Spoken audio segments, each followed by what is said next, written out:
Hi my dear students, मैं आपका Ravi sir और हम आपका बच्चों अपने इस Ravi institute chemistry and biology channel पर स्वागत किया करते हैं। तो देखिए, हम जो आपको पढ़ा रहे हैं उसमें हमारा टॉपिक चल रहा है श्वसन तंत्र। क्या हमारा टॉपिक चल रहा है? Respiratory system.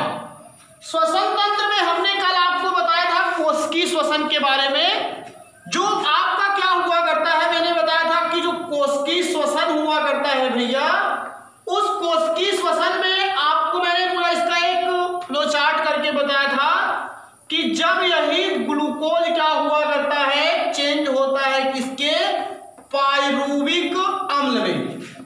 तो जब आपका ग्लूकोज चेंज होता है पायरुविक अम्ल में, तो इसी प्रक्रिया को हम लोग ग्लाइकोलिसिस या ईएमपी पथ कहते हैं। रिवीजन टाइप है, समझ लीजिएगा इसको। और फिर उसके बाद अगर यही पायरुविक अम्ल ऑक्सीजन की क्या उपस्थिति में, अगर ये ऑक्सीजन की उपस्थिति में टूटता है कार्बन डाइऑक्साइड, जल और प्लस ऊर्जा, तो इसमें एक साइकिल चलती थी जिसका मैंने नाम बताया था क्रेब्स चक्र। और फिर यही पायरुविक अम्ल अगर ऑक्सीजन की कैसे अनुपस्थिति में टूटता है, अगर ये ऑक्सीजन की अनुपस्थिति में टूटता है, तो यहां पे एक प्रोसेस होता है, उसका नाम था किण्वन। क्या नाम था? किण्वन। और यहां पे बनता था आपका ये कार्बन डाइऑक्साइड, एथिल अल्कोहल बनता है। और यहां पे फिर क्या बनता है? कार्बन डाइऑक्साइड और प्लस एनर्जी। ये चीज मैं पहले भी कल आपको समझा चुका हूं। इस चीज को यहाँ पे इसलिए हम बता रहे हैं ताकि आपको ये जो क्रेब्स चक्र है ये समझने में प्रॉब्लम ना हो। आज हम टोटली आपको बताएंगे किसके बारे में? क्रेब्स साइकिल के बारे में। कुछ छोटी छोटी बातें हैं, बस इतना समझिए। और ये भी ध्यान दीजिएगा, रिस्पायरेटरी सिस्टम का एक तरीके से आपका ये लास्ट लेक्चर है, ये भी ध्यान दीजिएगा। तो यहाँ पे जो मैं बता रहा हूँ, ध्यान दीजिए। श्वसन आपका ये जो क्रेब्स चक्र है, सबसे पहले इसकी जो खोज किया था एक वैज्ञानिक थे जिनका नाम था हेंस क्रेब्स। हेंस क्रेब्स ने क्या किया था, इसके बारे में सबसे पहले बताया था, इसीलिए इसका नाम क्या था? क्रेब्स। और ये पूरी अभिक्रिया क्या हुआ करती है? एक साइकिल के रूप में चलती है, इसीलिए इसको हम लोग क्रेब्स चक्र कहते हैं।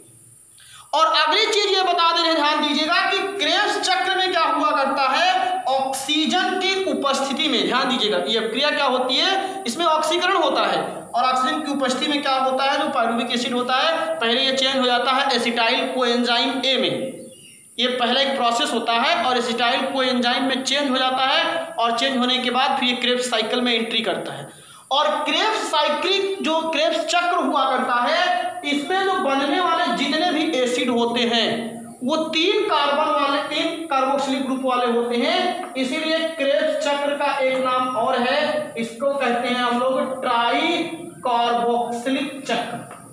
क्या कहते हैं इसको? ट्राई कार्बोक्सिलिक चक्र। क्यों? क्योंकि जो इसमें बनने वाले एसिड होते हैं वो उसमें 3 कार्बोक्सिलिक समूह उपस्थित होता है, इसलिए इसको ट्राई कार्बोक्सिलिक चक्र या टीसीए चक्र भी कहते हैं। चाहे टीसीए चक्र कहो, चाहे इसी को आप लोग क्या कहो, क्रेब्स चक्र कहो, ये चीज होता है। और अगली चीज क्रेब्स साइकिल में जो बताई जाने वाली चीज होती है कि क्रेब्स चक्र जो हुआ करता है, इसमें जो बनने वाला पहला उत्पाद होता है वो साइट्रिक अम्ल होता है। क्या होता है? सिट्रिक एसिड होता है, इसीलिए इसको सिट्रिक एसिड चक्र भी कहते हैं। क्या कहते हैं इसको? सिट्रिक एसिड चक्र भी कहते हैं, ये भी ध्यान दीजिएगा। लेकिन आपको 3 नाम जान लीजिए, बहुत है आपके लिए।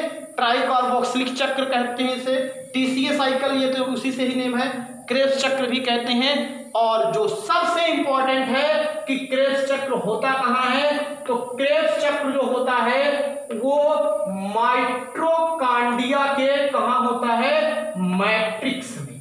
कहाँ होता है क्रेब्स चक्र? माइटोकॉन्ड्रिया के कहाँ संपन्न होता है? मैट्रिक्स में संपन्न होता है। तो ये चीज आप ध्यान दीजिए, इसको आपको मैं पूरा चीज एकदम डिटेल, एक छोटी सी आपको इसकी नोट्स दे रहा हूं, इस चीज को आप लोग समझ लीजिए। चलिए नोट्स लीजिए, आप लोग हेडिंग लिखेंगे क्रेब्स चक्र। थोड़ी थोड़ी बातें, यह जो सबसे इंपॉर्टेंट है माइटो कॉन्ड्रिया के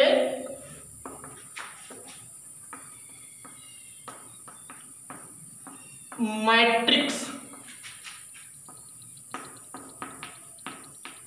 में संपन्न होता है। पहला इंपॉर्टेंट टॉपिक, आपसे क्वेश्चन पूछा जाता है कि क्रेब्स चक्र कहाँ होता है। जैसे कल मैंने बताया था ग्लाइकोलिसिस कहाँ संभव होता है, तो वो कोशिका द्रव्य में होता है। वैसे क्रेब्स चक्र कहाँ संपन्न होता है, माइटोकॉन्ड्रिया के मैट्रिक्स में। अगला क्वेश्चन, क्रेब्स चक्र को सर्वप्रथम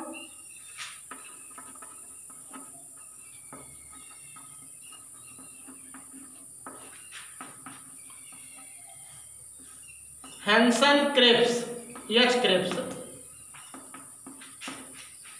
ने साइकिल या चक्र के रूप में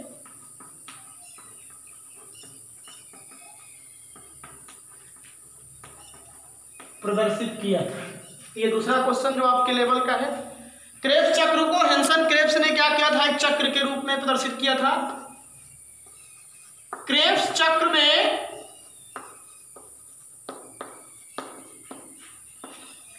अधिकांशतः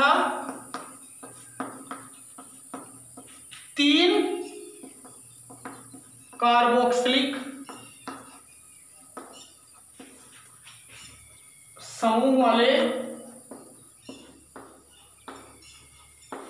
अम्ल, ये थोड़ा हाई लेवल की बात है, जितने भी एसिड बनते हैं उसमें 3 कार्बोक्सिलिक समूह होता है, तो इसलिए इसको ट्राई कार्बोक्सिलिक एसिड कहते हैं। 3 कार्बोक्सिलिक समूह युक्त अम्ल या अम्लों का निर्माण होता है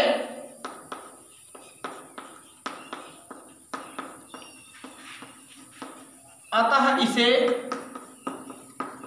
TCA, TCA का मतलब क्या होता है, try carboxylic acid cycle, try carboxylic acid cycle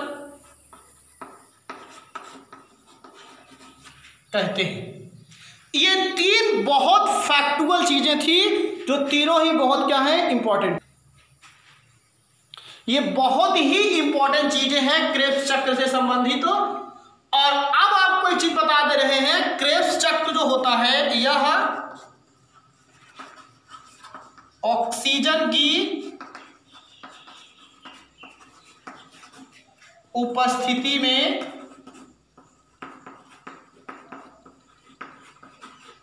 घटित होता है।